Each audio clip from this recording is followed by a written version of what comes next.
જીતુ યાર, રીલ્સ જોવાનું બંધ કરો. કેટલું બધું કામ પડ્યું છે. અને થઈ ગઈ બધી તૈયારી? હા, જો ઊંધિયું, ઢોકળા, કઢી, પુલાવ, પૂરી અને ડેઝર્ટમાં મીઠી મીઠી ખીર બનાવી છે.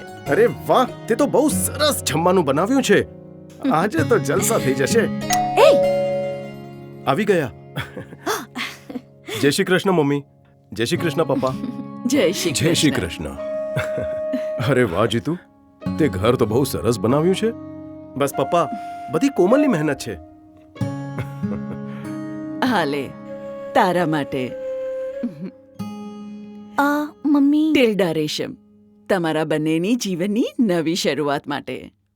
ટિલ્ડા રેશમ બાસમતી ચોખાનો ઉપયોગ કરીને પ્રાચીન સમયથી પરંપરાઓ જાળવી રાખો. સાથ, તમારો દરેક દિવસ તેની સુગંધ અને મીઠા સ્વાદ દ્વારા પુરસ્કૃત થાય છે. પુલાવ હોય કે મસાલા ભાત, ટિલ્ડા રેશમ તમારા માટે દરરોજ બનાવી શકે છે. લાજવાબ. આજે એણે ખુશીની ખોજ ભરી. ટિલ્ડા રેશમ તમારા રોજિંદા ભોજન માટે સિક્રેટ ઇન્ગ્રેડિયન્ટ.